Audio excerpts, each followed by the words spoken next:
What's up, guys? Welcome to this week one review of the NFL season. What a crazy week. What a crazy start to the season. Probably in a bad way for a lot of people, especially me. Spencer, welcome back, dude. What do you think, man? Give me your initial thoughts, your overview, your bird's eye view of what the fuck happened in week one before we hop into each of these individual games. Yeah, some surprisingly good talent underperforming, I think, is the theme of the week, right? You're just like, who are these people scoring touchdowns? Why did I draft this player so high?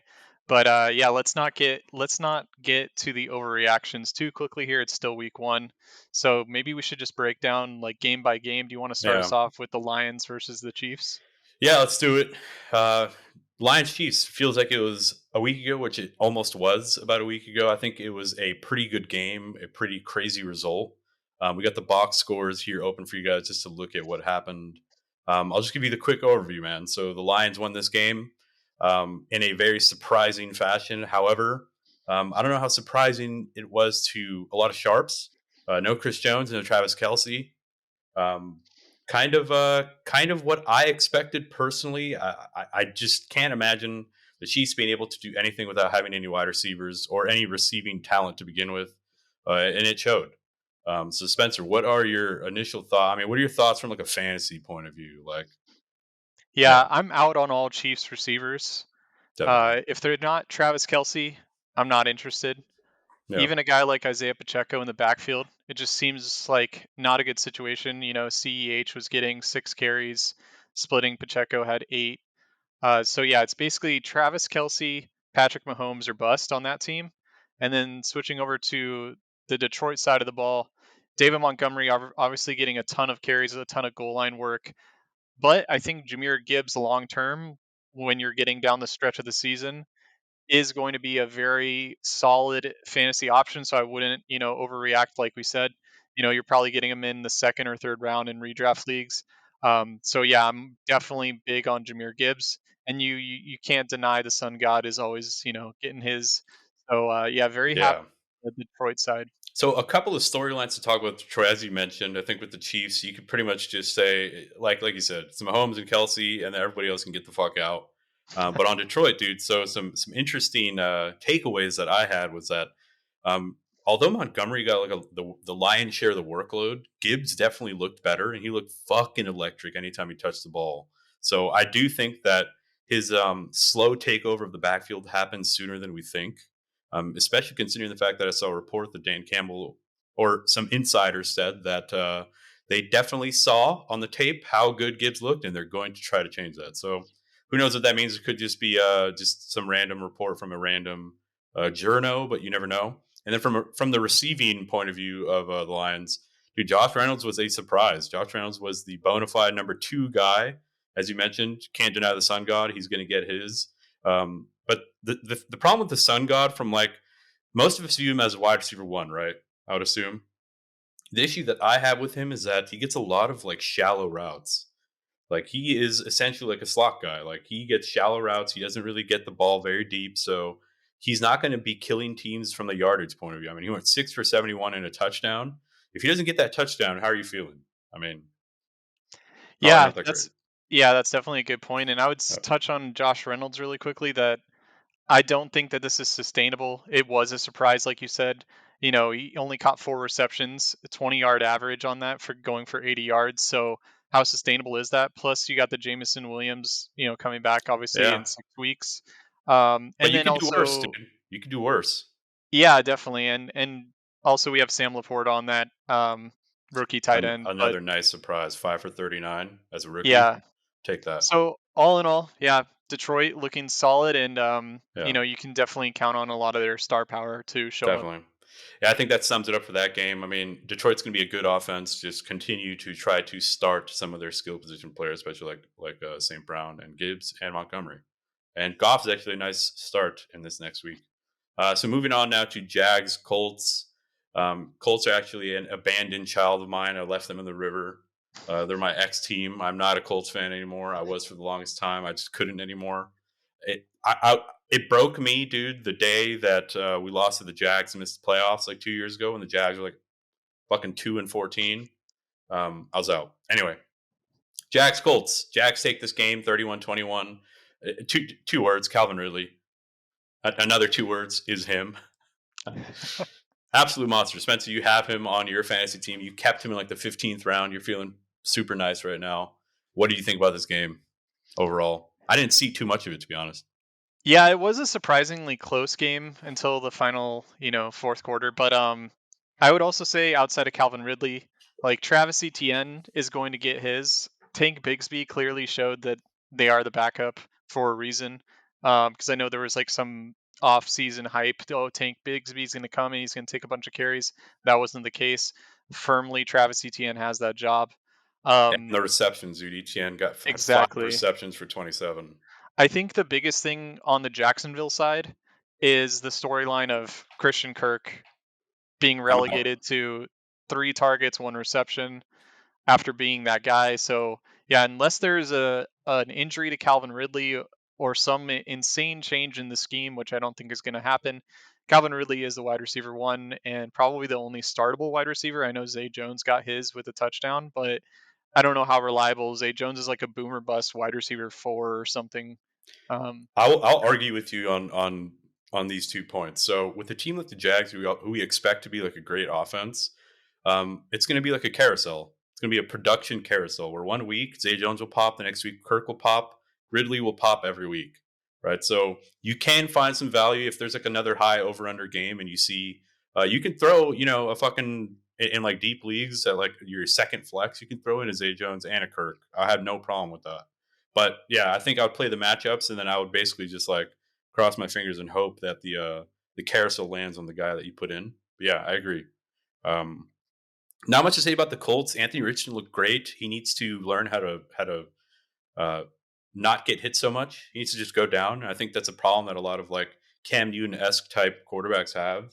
Like they just think they can fucking body people and stiff arm everyone. And we saw him get cracked at the goal line or near the goal line. So yeah, he's got to learn to do better with that. Running backs, all are dog water, all are trash for the Colts. Until Taylor comes back, if he comes back, I don't want to start anyone, and that includes Zach Moss, who showed up at practice today. From a receiving point of view, I think Michael Pittman was a nice delight, a delightful surprise. Scored a long touchdown, something that Pittman I don't think has done yet in his career. So that was nice to see that connection. Yeah, I think that boils down to the fact that they are just lacking in the run game so much that they can't get guys True. like a Josh Downs going, even though he is a rookie. He might. 7 targets for Yeah, he Downs. had 7 targets. I would just think that if they had that running back in play like Jonathan Taylor there, then they wouldn't need to take such, shots downfield. I feel For like they're sure. going to be playing from behind a lot because of that lack of the rushing game. So yeah, I definitely like Michael Pittman moving forward. He's a guy that I was always down on because he's like a perennial wide receiver too, like, Plus rookie 24th. quarterback, rushing Yeah, quarterback. but I Yeah. think Michael Pittman is high upside right now for me. And then, yeah, Anthony Richardson. I mean, obviously, you already touched on it, but he was the best performing like rookie quarterback for sure, One of the by top far. quarterbacks, period. Yeah. So for fantasy perspective, as long as he stays healthy, I know he got a little banged up on that, like you said, final play or like near the final fourth quarter play. Yeah, and then to touch on Trevor Lawrence really quick because we kind of skipped over him. He is Trevor Lawrence. He is what as advertised, and obvious start moving forward. But super excited to see him since he's like a Yeah. young player. But Yeah, let's yeah, see if he takes another step because he already took a big step last year after the departure of Urban Meyer. So let's see if he could take another. I think he's being ranked as if he's going to take another massive step. I think that's a tall task, but I'm excited to see it as well. That wraps up that game. We'll head over now to the Rams versus Seahawks. This was a nice game. As I mentioned, I'm off the Colts wagon. I'm from LA, so the Rams were just a natural choice. Great game. Absolute upset. I think most people had the Seahawks to win this game. The Rams looked great, dude. Matthew Stafford looked great. Matthew Stafford has always been a fantastic fantasy quarterback. He's a late round guy that you could start. He's a good streaming option in good matchups. That's how I would view him moving forward. You can kind of play the matchups if you need to stream. If you're somebody who streams quarterbacks, see Matthew Stafford, you could do a lot worse than Matthew Stafford. He's not going to get you anything on the ground, but he will get you yardage and maybe in Most weeks will get you a couple touchdowns. He didn't have any this week, but from a moving down the board from a rushing point of view, huge surprise. Cam Akers was dog water. He's just not very good. I've never been a fan of Cam Akers. He had 22 carries for 29 yards. I mean, what do you need to say, dude? And a touchdown. Like, he fell into the end zone, I think, near the end of the game. Kyron really took over this backfield, man. It looks like the Rams really want to get Kyron involved. They see him as like their goal line back and as their receiving back. And this is very sad for anyone who took Cam Akers in like the first 5 rounds, I'd say. And Spencer, tell us what happened from a receiving, on the receiving end for the Rams. Oh yeah, I definitely was starting Puka Nakua in all my leagues. Now I wish I could say that, or Tutu Atwell. I mean, yeah, Rams even winning this game was a surprise in general from like an NFL standpoint.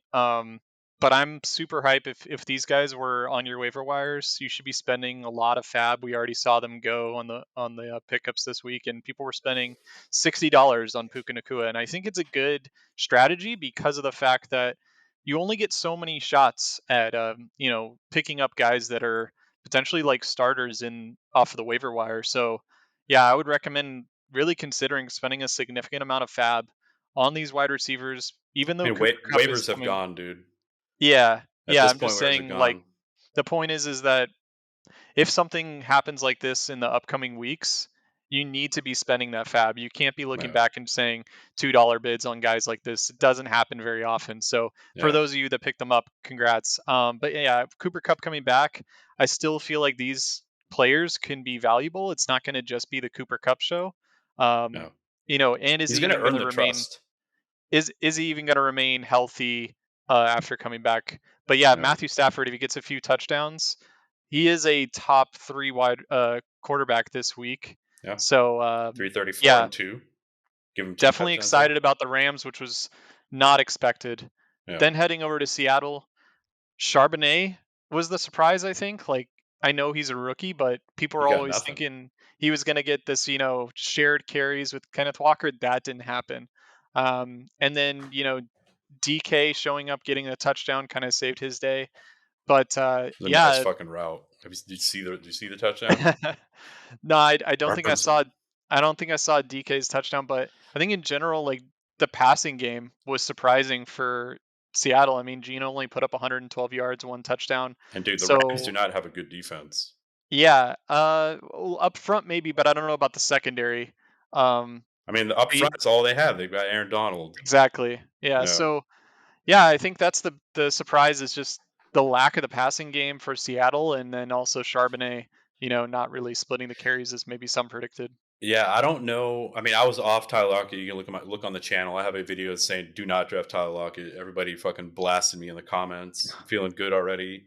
If you're one of those guys watching this video, come at me, bro. Catch me at the rim. I don't know if I'd be comfortable starting anybody but DK Metcalf on the from the wide receivers for Seattle, at least until I see if Gino can right the ship. I don't know. I mean, maybe you're in a situation where you have to start Tyler Lockett. If that's the case, play matchups, play the matchups, and try to pick your spots. I guess But yeah, brutal game for the Seahawks as a whole. Kenneth Walker looked like the workhorse, so I think he is a potential buy low candidate in my opinion. Like, he didn't score a touchdown, but he did go 12 for 64 with a couple of receptions, 4 receptions for only 3 yards. But you like that, so if you want to make a move for him, that'd be a dude that I'd be targeting personally. And now moving on to the Panthers Falcons. This was the opener for Bryce Young with the Panthers, and I will say the first like quarter, he didn't look bad. He looked pretty good. He looked poised. He was making some nice throws. Now the issue with the Panthers is that they really don't have any receivers at the moment, and I mean, it's a rough spot to be in as a rookie. You get thrown to the wolves essentially. So Bryce Young only a touchdown, 2 interceptions, very poor quarterback rating, poor QBR, but that's just how it is for rookies. From the Carolina rushing point of view, Miles Sanders looked good. He got most of the work. Chuba Hubbard came in to kind of dispel him, and Chuba Hubbard also looked pretty good. Popped off a couple big runs, and the surprise for Carolina was actually Hayden Hurst. So Hayden Hurst went 5 for 41 and a touchdown. So if you're desperate at tight end, I think Hayden Hurst is not a horrible pickup. Um, talk about the Falcons, Spencer.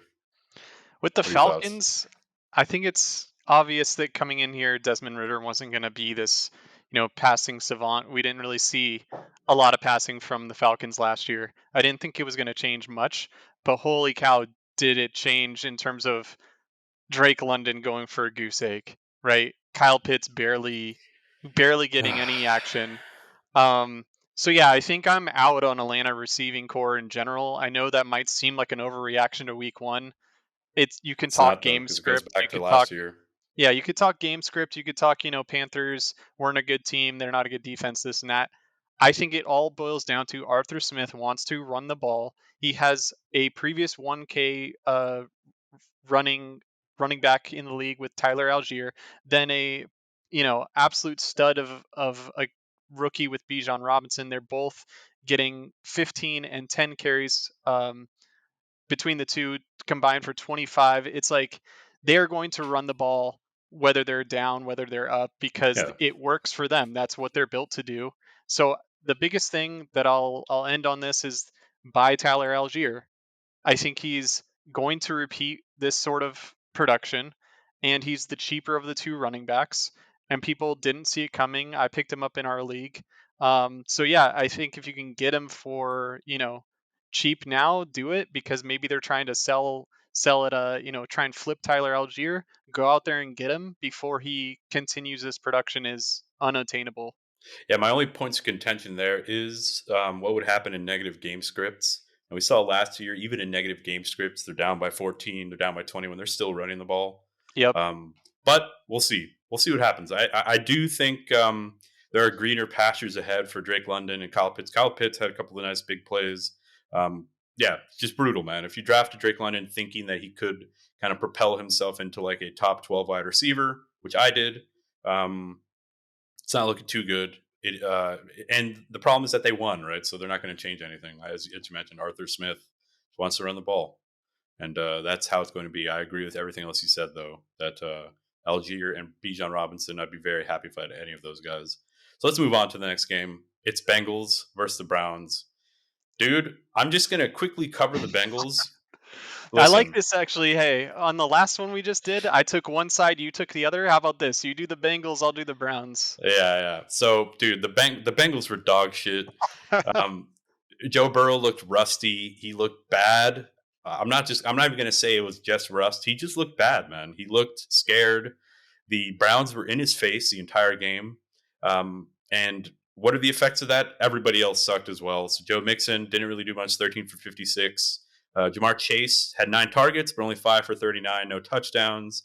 Joe Mixon, 3 receptions, doesn't really matter. Irv Smith sucks. He was a flyer for me. He was a sleeper tight end when I punted the position. He was bad by all metrics. T. Higgins, the big storyline was that he had 8 targets for 0 receptions. So if you have Higgins, stay put, man. 8 targets is not bad. I know the Bengals can be better. They are usually a good offense. So just stay put with everybody, dude. People who are saying that these guys are all buy low candidates. I mean, if there are dimwits in your league who have Higgins, Chase, Burrow, and they're looking to sell them after 1 week, then go ahead. Of course, obviously take advantage of that. But for the most part, just stay put. So Spencer, take it over. Yeah, man. On the Browns, I will say that Deshaun Watson, I don't think he's going to be what he was on the Texans. People are expecting, top five quarterback at the position. I don't think that's going to happen. I No, think he's there to play in the Browns scheme, which is run the ball through Nick Chubb, and that's what they did. And Jerome Ford got a ton of carries too at 15, but I think they're it's a little just, concerning. I think they were just in that positive game script. They're trying to rest Nick Chubb when the game is already won, clearly. And I mean, Jerome Ford fumbled the ball as well, so I'm not really concerned at Nick Chubb's production in a meaningful game. Yeah. Um, but it just shows with the receiving core, you know, no more than 3 receptions, actually 4 for Nick Chubb, but for the wide receivers, no more than 3. They're not really going to be throwing a ton, I think, in general, even though, again, the game script went their way with the run game. It runs through Nick Chubb. It has been that way for many years. it doesn't change just because Deshaun Watson can throw the ball down the field like he Can he did though? with. Yeah, I I don't think think he he can. can. Did you see his pick? I think that, in the years past, he has had that ability, and that's what I'm trying to say is get that out of your mind, No. that he's not trying to throw to DeAndre Hopkins because they're down by 20. I think that for the They're gonna most be part, playing from Cleveland ahead. Browns games are going to be close games, Yeah. and they're going to want to run the ball. So I don't know. I don't think I'm like buying any of these wide receivers. I'm holding any one of these if I've drafted them. And yeah, Nick Chubb is the player to own in Cleveland. Yeah, I'll just say that I did like what I saw from Elijah Moore. He was targeted like 40% of the time on third and fourth down. Um, he ran a lot of routes, mostly shorter routes, but he did average 14 yards per reception. Had tied for Amari Cooper with 7 targets, so I think that's a good sign. Amari Cooper, you know, in the games that are closer, in the games where maybe they're stuffing the box to stop Nick Chubb, I think that Cooper and Elijah Moore will be serviceable. I think you're also happy with the receiving work that Nick Chubb got. So 4 receptions is probably ties like the highest he's had in his career, I would imagine. Yeah, Because he, definitely. yeah. So those are the only things I will say. Like I'm just a little bit excited about Elijah Moore going forward. He's somebody that I'll be starting going forward. But that wraps it up for that game. I think there are greener pastures for the Bengals. So we'll head over Definitely. to Bucks Vikings. Holy shit, dude! You lose to the Baker Mayfield led Buccaneers. Your season's over, dude. Tank for fucking Marvin for Marvin Harrison Jr. or actually even better, tank for my boy Caleb Williams out of USC. Dude, Yeah. Kirk's it's his last year. Like they're going to be quarterbackless. Like this would be the time, Which right? which side do you want to take? You want to do the Bucks or the Vikings? Which one do you want to Um, analyze? dude, I didn't see too much of this game. I mean, uh, I'll Well, take how the about you Vikings, take? I guess. Okay, I have one thing to say on the Vikings when it All comes right, time, but I'll start it off with the Bucks. all right. Mayfield, he has the moxie. He got it done. He did what needed to be done. I think that the Bucks are still going to be a bad team from an NFL perspective, but that division is bad. They might win the division. But from a fantasy perspective, Rashad White is not good. He is not good. He had 17 carries for 39 yards. He's bad. We knew this Yeah, going in, but also I don't know if Sean Tucker is going to like get meaningful carries over him. Ultimately, it's he's just going to gonna come take that. down. Do you think so? He's gonna take over the backfield. He's talented, dude. I just don't see it happening this year. But I what does think that mean? maybe. He's then going to go 17 for 39. Yeah, They're just I going to think trade. I think that yeah, I think that the O line isn't very good. Yeah. Baker Mayfield again has that moxie and ability to scramble and improvise and do his gunslinger type stuff. What is interesting is Chris Godwin and Mike Evans both still got theirs, similar to what we've seen in years past, where they're both, fantasy relevant. If Chris Godwin gets a touchdown, he's right on par with Mike Evans. Obviously, it's a 1-2 punch. It's a 1A 1B, but I like owning either one of those. Probably Hmm. where you drafted them at ADP. So I think that the only thing out of this is that Rashad White is bad on the Yeah. Bucks. Yeah. The Bucks will be bad. I think they'll be losing, and I think that'll yield positive production for Evans and Godwin. So going forward, I'd be 100%. pretty excited for that. And Yep. moving on to the Vikings, Kirk Cousins, what is he doing? He made big mistakes in big moments. However, from his stat line wasn't too bad. 344, 2-1. Not a bad rating with that. Alexander Madison was also bad. To me, Alexander Madison and Rashad White, dude, I've never seen them both in the same room together, so I don't know if they're not the same person because they had the same exact stat line, almost. Less carries for Madison, more of an average, obviously, but both pedestrian, both not very exciting. Like these were guys that were typically like zero RB targets, right? And I think you're pretty sad about both of them, right? Because I think Ty Chandler and Sean Tucker are both guys that can take over both of those backfields at some point, especially if one of them gets injured, or even if it's just a minor injury and the door cracks open, one of those guys is going to bust it open. But moving on, uh, Jefferson is him, dude. He is him. He is the alpha. He is the omega. He had the most unimpressionable 9 for 150 that I've seen. It's like I went AFK for a second, went to take a dump, came back, and he had 150 yards. Like, what the hell happened? Um, and I think that's bad. I think if the Vikings have to rely on Jefferson to go 9 for 150 just to lose, like that's bad, right?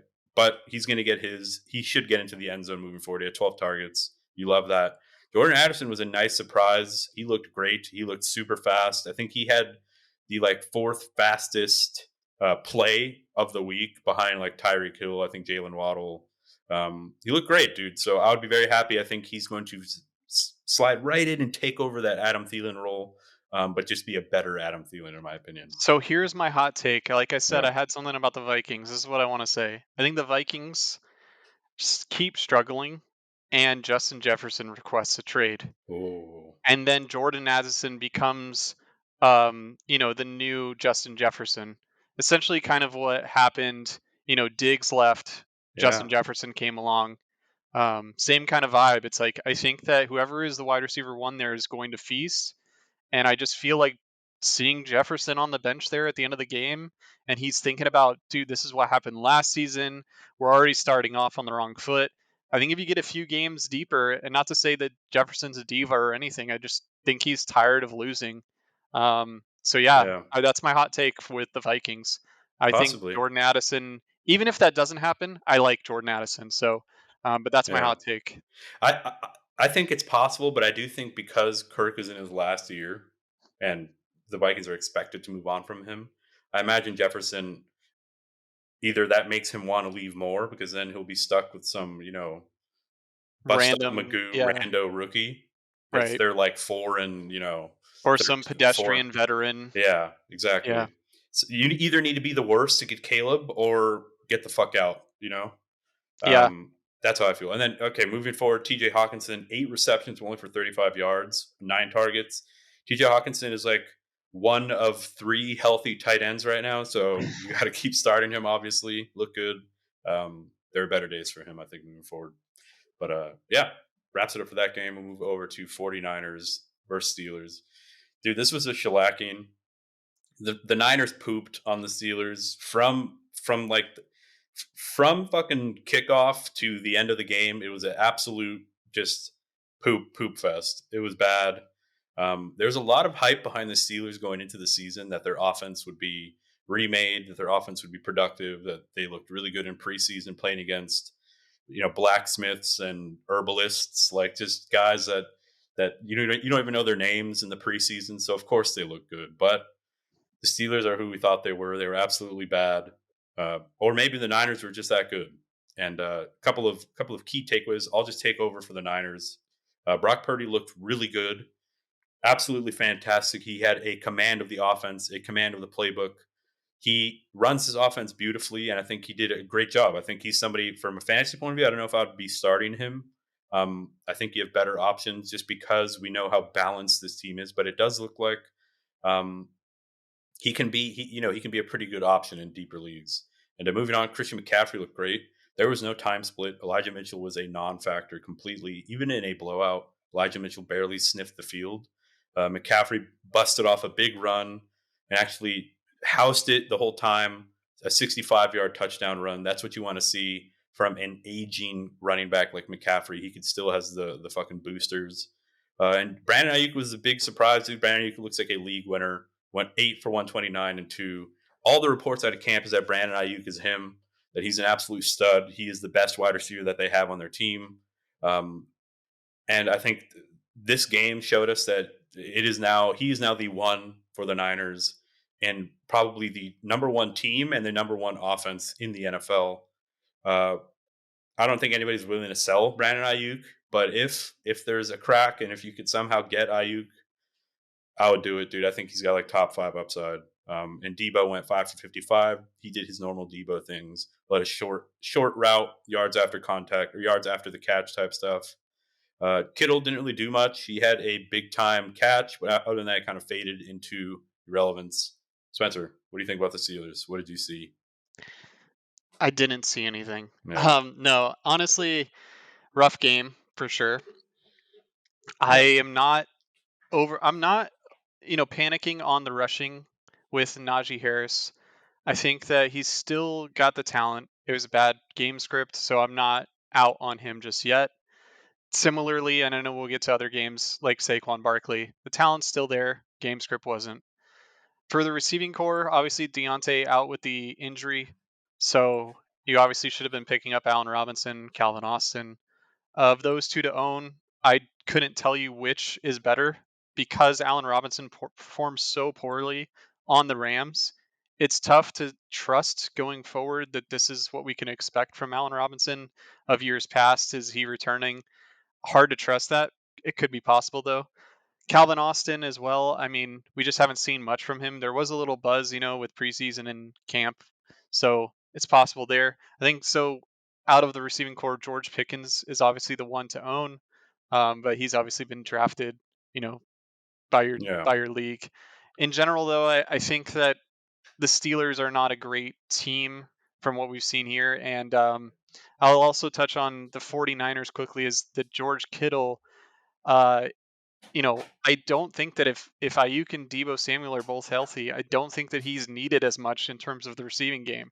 So we True. might see a bit of a fade away from George Kittle, where in the past when he feasted so well, there's a lot of injuries, there's a lot of options, and he was a safety valve for guys like Jimmy G, who just kind of dumped it, dinked and dunked. Um, but Yeah. yes, It's kind of the curse of George Kittle, right? He's so good at blocking. right. And if the team is healthy, I don't know how much opportunity there will be for him from a receiving point of view. But moving back to the Steelers, just if you had to take one of these players, right? Let's just say, obviously Pickens is rostered. You have Robinson, Calvin Austin. Like, which of these guys do you think takes over the Deontay role? I think it has to be Allen Robinson, Yeah, unfortunately. I mean, I don't want to trust it, but he's the veteran. yeah. And, Ran a lot of maybe routes. I've He ran always like been a big Allen Robinson fan. All right. I had him it's your in fucking the boy. Jaguars, I had him in Chicago. But yeah, I think that recency bias with the Rams is hard to remove yourself Yeah, from. But if you can, he's the one to own, I think. definitely. All right, so moving on now. Cardinals, Commanders. This was a very interesting game. I think this game should have been a blowout, but it turned out to not be. Um, what to say? I mean, who do you want to take? Do you want to take the Cards? Yeah, I'll take the Cards. I'll All start it right, off. I think go in for it. general, like you said, it's just bad football being played in week one. So in this one, I think it was just a tale of the run game. You have Josh Dobbs at quarterback, so he probably doesn't know the playbook, and then so James Conner was getting the carries as expected. Um, and then going into the receiving core, Rondale Moore, Brown, Trey McBride, Zach Ertz. I don't know if any of these guys are really startable until Josh Dobbs turns up the heat with, more yardage down the field. But what is interesting out of the receiving core is Zach Ertz got 10 targets, 6 receptions, no Including yardage. a touchdown that went through his hands. Yeah, so that to me is the most interesting story of the receiving core. I mean, again, it's probably like what we just talked about with the safety valve with George Kittle in years past. You Yeah, just go to the big body tight end and say, hey, take this, dink and dunk pass. So that's what I would say from the Cardinals is James Conner, solid option, and interesting in the receiving game is Zach Ertz. yeah. I will just for the cherry on top. I think James Conner looked more than just like a solid option. I think from a metrics point of view, he was really good. He was on the field the Yeah, whole time, caught a lot of balls. Again, James Conner's a workhorse, man. And as long if as he he can can stay stay healthy, healthy, yeah, exactly. definitely. All right, moving on to the Commanders. They should have really had this game well in hand, but they are also a very decrepit offense. Sam Howell actually looked pretty good in preseason, but dude, he's just pedestrian. Brian Robinson, pedestrian. Antonio Gibson, probably the worst draft pick so far. Um, Curtis Samuel, like leading the team in yardage. Like, what the hell's up with that? With all the hype behind Jahan Dotson, who also actually looked pretty good. Just shallow routes, man. Shallow routes with shallow throws, not a lot of air yards. But I think there are better days ahead for McLaurin and Dotson. And look, if Curtis Samuel does this another week, another 2 weeks, it's like the Curtis Samuel rule, dude. Every season, nobody thinks about Curtis Samuel, and Curtis Samuel pops off for 3 weeks in a row. Everybody throws fab at him, and then the fourth week he does nothing. that's what's going to happen this season. So if you have Brian Robinson, you can continue starting just be from a workload point of view. He's a workhorse. He's got 19 carries for only 59. But week one, dude, you just like if the workload remains at week one, they could right the ship and suddenly the offense is buzzing. You just don't know. But let's not talk about this matchup more than we need Let to. me say one thing on it though. What's up? Gibson is banished to the shadow realm. Yeah, The dude is not startable. He's not going to be startable this year. It reminds me of like DeAndre Swift's downfall. He was the guy. He was fantasy relevant, and the team hates him. I don't think they like him. He does the fumble. They're like, nah, you're out of here. So yeah, Gibson is bad. Don't ever start him until proven otherwise. Hopefully he gets traded. yeah, yeah. I think so too. I just think he's not a very good running back, right? He's like a wide receiver that turned into a running back. So What you got next for us? yeah, we got Texans Ravens. So we have some bad news. I'm going to start with this, but I'm going to start with the Ravens. So Lamar Jackson didn't look very good. Looked very poor throwing the ball. Didn't really rush the ball very well. 6 for 38 on the ground. Only 169 yards through the air with an interception. You're very sad if you had Lamar Jackson, but I think obviously better days ahead. He's very talented. The biggest news out of this game was that J.K. Dobbins tore his Achilles. Up until that point, he looked like a true workhorse. He had all the snaps, all the rushing attempts. He had a touchdown. He got tackled like at the goal line. Tore his Achilles the very next play. Justice Hill comes in, punches it in for a touchdown. Could have been a league-winning running back who I had. I was very sad about that. It looks like it's going to be the Justice Hill on the goal line and Gus Edwards as kind of like the first and second down guy. I don't even know. They've called up Melvin Gordon, so we don't really know what's going to happen. But the biggest takeaway from this game is Zay motherfucking Flowers, dude. This dude is dynamite. He's absolutely fantastic. I think he was one of the most talented wide receivers in the draft class, and I just hated where he went. I hated the fact that he went to the Ravens personally, but looks like I was wrong, man. He looked great, 9 for 78.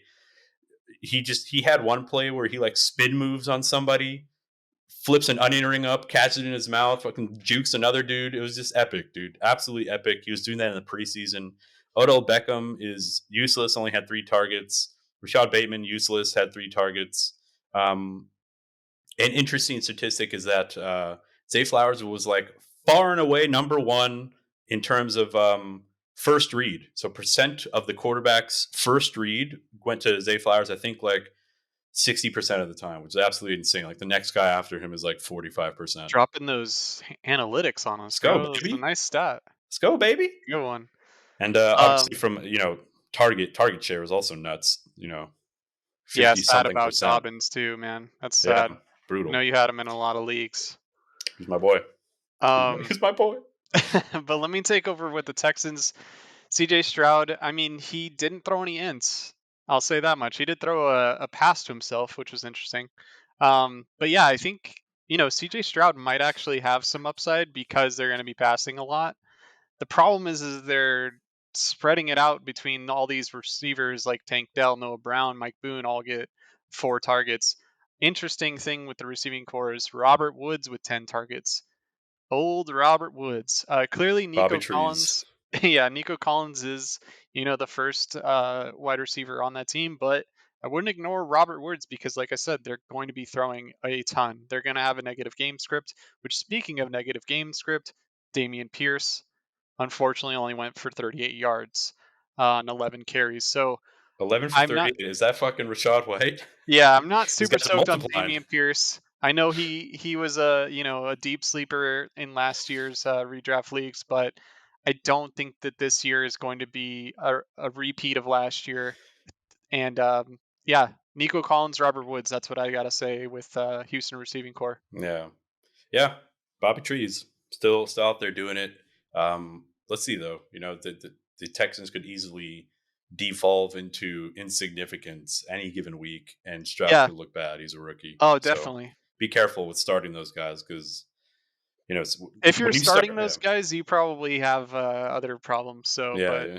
good flex You're options for just sure. trying not to get last in your league. Yeah. If Nico, if you're relying on Robert Woods, It's your 1-2 punch. Yeah. yeah. All right, moving on, dude. let's try to pack this up in the next 10 or 15 minutes. We got Green Bay, Chicago. Holy shit, Jordan Love, dude, welcome. I saw a tweet that was like, of course they get another Hall of Famer, 3 back-to-back Hall of Famers for the Green Bay Packers. Probably tweeted by a sad Chicago Bears fan. Aaron Jones was the story for the Green Bay Packers in terms of who looked the best. So Aaron Jones was fantastic. He only had like 40% of the snaps because he did pull his hamstring on his second touchdown, but he looked great. First half, it looked like anytime he got the ball, things happened, and they just didn't want to give him the ball. I didn't understand why. But in the second half, they righted that, and he popped off in the second half and went ham. But AJ Dillon, got his carries because he came in for Aaron Jones, and he looked absolutely horrendous. He looked so bad. He looked so slow. I think the dude, going back to college, has like 1,300 rush attempts on his legs already, and you could see every single one of them. He just looks so bad and slow. So if Aaron Jones doesn't play this week and AJ Dillon fills in, temper your expectations. I don't think he'll do anything near what Aaron Jones can do. But I'm also dumb, so anything can happen. And from the receiving point of view, again, Aaron Jones was the story. He had the most yardage on the team for 86. Popped off that long touchdown for 51.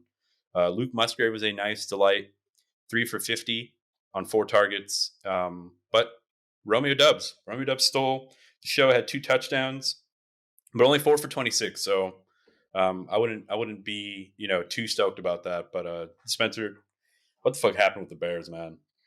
Talk to me. Yeah, I think it's they're not using Justin Fields like they were in the last half of the Bears season last year, right? They Yeah, had design runs going. This opening game they didn't have any of that, and obviously they got behind, and having Fields throw the ball is not a good thing, as yeah, we saw. But yeah, so that would be. I'm going to touch on each point. We're trying to get through these. So, passing, I'd say they need to run the ball more with Fields. For rushing, I think it's clearly a running back by committee. Ideally, they move on from a guy like Donta Foreman and create a true split between Herbert and Johnson, because then you can have these, the one Roshan, two punch. people who got Roshan in, the later rounds are getting that value. That's the ideal scenario. I don't know if it'll actually happen. Kind of rough to start any of those guys right now in fantasy. Receiving core, yes, Mooney is the top, target and got the touchdown, but I still think DJ Moore is that guy. It just didn't fall his way. He didn't get the targets, possibly because he had, the top defender on the Green Bay Packers on him the whole game. So I think moving forward, I wouldn't be like going out and trading for Darnell Mooney. He's probably still the 2. It's just a good defense, really behind early in this game. So Yeah, I'd stay with DJ Moore going forward, and don't buy in the Darnell Mooney hype. So that's my takeaways from the Chicago yeah. side of the ball.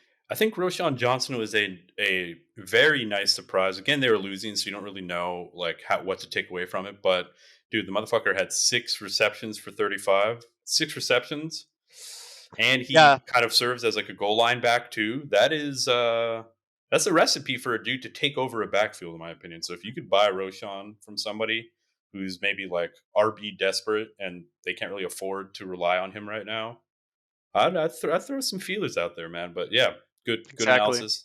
We'll head over to Raiders Broncos. Raiders are the number one team in the AFC West. Spencer, that is your division as a Chargers fan. Who do you want to take first, man? Maybe you have a little extra hatred for both of these teams.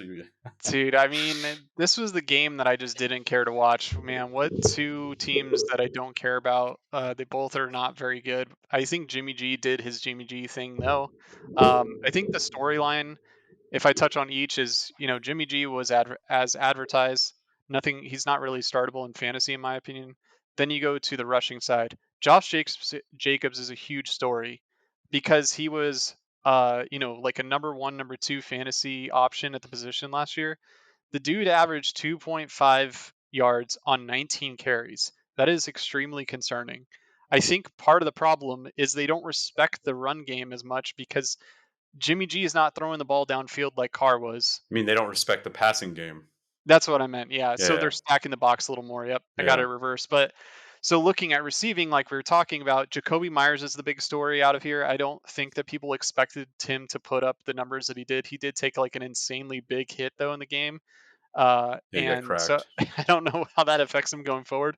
But yeah, Devontae Adams is still that guy. It's just, the Broncos probably again had like Surtain or some. I don't know the defensive scheme, but probably had him covered a lot of the game, and so Myers got some work. But yeah, Certain possibly a good. Certain tends to shadow.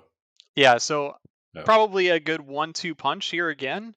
That is surprising because I think Myers does repeat, this type of performance. Not maybe not the 2 touchdowns, but I think it's kind of like that Nico Collins, Robert Woods type situation where they're both kind of getting 8 to 10 targets a game. So, Yeah.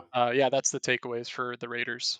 Yeah, good points. I agree with most of them. Moving on to the Broncos, Russell Wilson. He didn't look cooked, but he also wasn't cooking.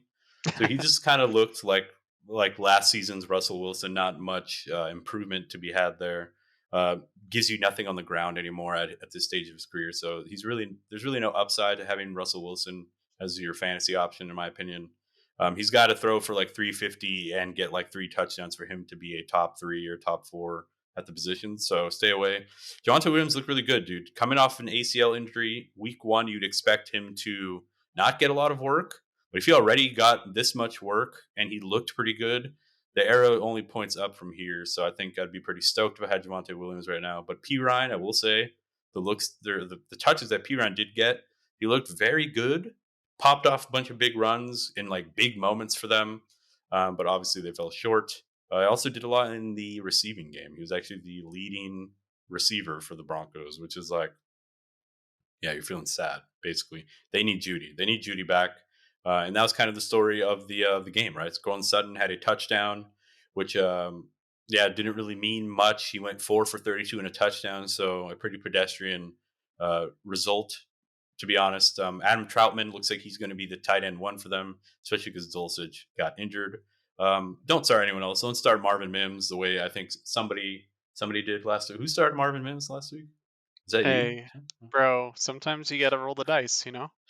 Well, yeah. I guess so. I don't know what kind of dice you're using, but all right, man. So that wraps it up for that game. We'll head over now to the Eagles Patriots. Um, I'll Bro, take. I'm gonna go rapid fire. You can All right. take whoever, but I think we still have a few more games to go, and now we're getting late in the video here. So Yeah. let's keep it Rapid quick, fire, rapid dude. fire. Takeaways. Kenneth Gainwell took over the backfield. Jalen Hurts didn't look very good, but it was poor weather. DeAndre Swift got nothing, but they do say they want to get him more involved moving forward. AJ Brown, from a metric point of view, was fantastic. Got so many air yards. Was the first read. He was number 2 on that list that I talked about right after Zay Flowers. He was the first read, I think, like 45% of the time. Devontae Smith got a touchdown, looked really good, and Kenneth Gainwell got a lot of receptions. So keep an eye on Kenneth Gainwell's health. Looks like he's not going to be playing on a short week. Patriots, I Patriots, hit it. liked Mac Jones and Kendrick Bourne as waiver wire pickups. I'm not saying Mac Jones is going to throw for 316 and 3 touchdowns every week, but the fact that he did in the week 1 opener gives me a lot of confidence as a waiver wire pickup and a stash if he's available. Yeah. Then with the rushing game, a little concerning with Ramondre Stevenson, 2.1 average. Zeke over there at a 4.1. I think Stevenson saved his day with the receiving work. So a little concerning, but still obviously a strong start to keep Ramondre in your lineup. That's the takeaways from the Yeah, Patriots. just the receiving work alone for Ramondre is enough to keep him in. Also, Hunter Henry, relevant in Yeah, fantasy. I think he was the What year? top What tight end year on is this? the. Zeke leading the team in yards. Yeah, Hunter Henry leading all tight ends. All right, dude. Moving on to the fucking game of the week. Absolute banger, dude. I'm sorry that the Chargers lost, but Miami versus Chargers, dude. I'm gonna take them. I'm gonna take the Dolphins because you're a Charger fan. Tua Tagovailoa was fucking super good. If he was Aaron Rodgers, everyone would be blowing their load. Absolutely fantastic. 466, 3-1 rating, QBR off the charts. Raheem Mostert got a touchdown, but otherwise he was Rashad White. Um, Tyreek Hill, what can I say, dude? 11 for 215 and 2 touchdowns. He had one touchdown where like Tua floated it to the back of the end zone, and Tyreek was covered and still somehow I don't know. I don't know what to say, man. I don't know what else to say about Tyreek. He is going to be the wide receiver one on the season if the Miami Dolphins offense looks this good. Mike McDaniel, the coach, is probably one of the best coaches in the NFL at his spry young age. Um, Jalen Waddle, just keep starting him. He's going to be good. He got a lot of good looks from a like yards per target and yards per reception where he's right there with Tyreek, exactly even. He just didn't get the touchdowns or the volume.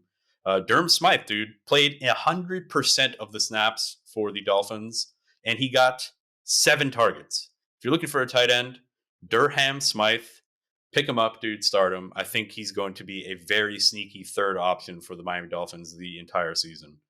Spencer, take it away. Yeah, man. With the Chargers, I think the problem is that people thought that a new OC would mean Justin Herbert's going to throw for 500 yards a game. We didn't see that. He threw for 228 and a touchdown.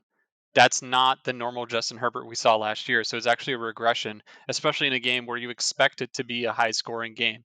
So it's actually very concerning from Justin Herbert perspective that I don't know if he's going to be that top 5 option this year. But we'll see. It's still very early. That's my takeaway there. Then with the rushing side, Joshua Kelly was the surprise here. 16 carries, 91 yards, a touchdown.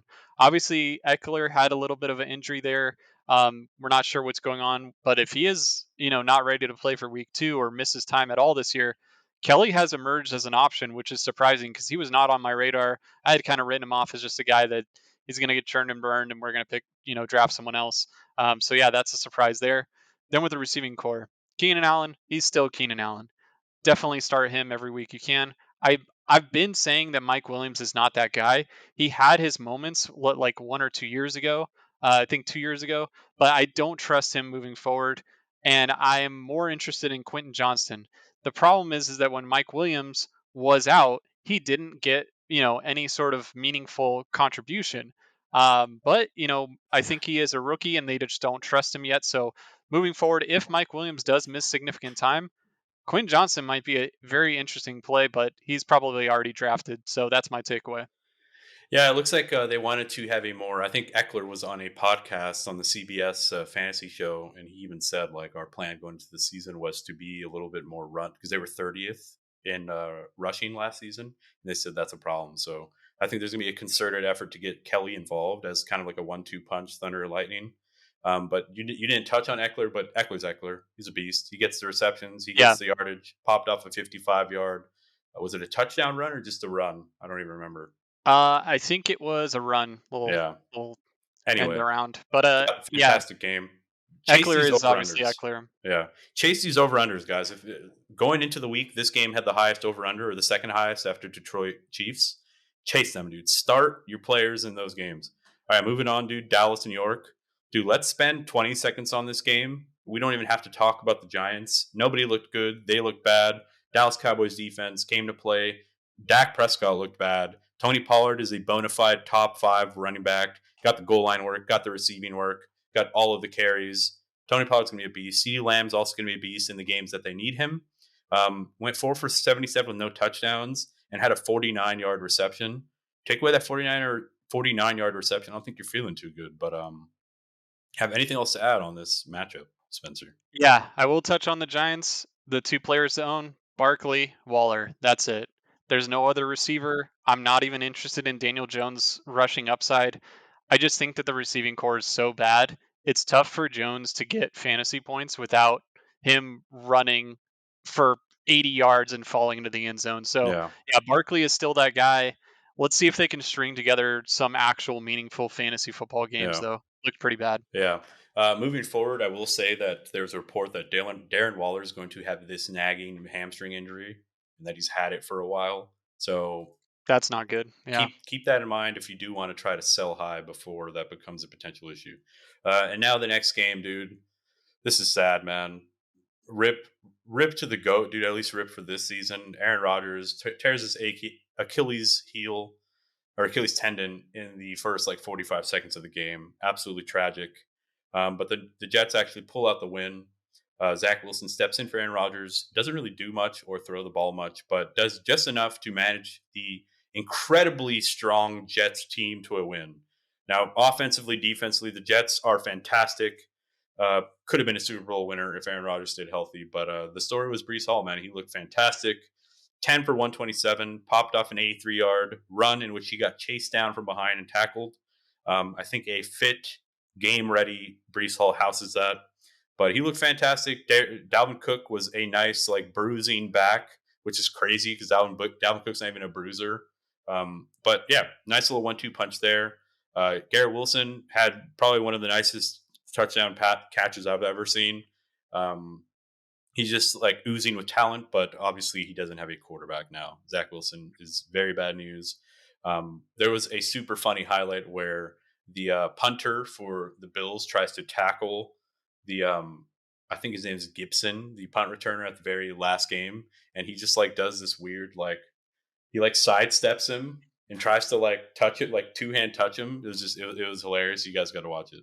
Spencer, what happened with the Bills, man? Well, obviously, Josh Allen had one of those games. This isn't something new to him.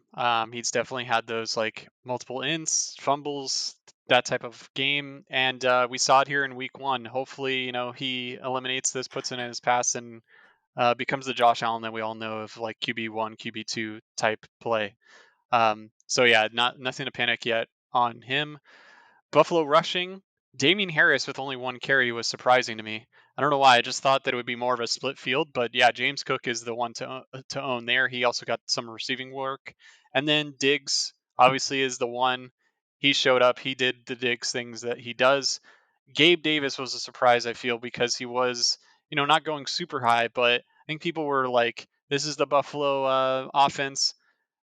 Can we get a Gabe Davis? Can we get a Dalton Kincaid?" The answer is no. It's Diggs, it's Cook, it's Allen.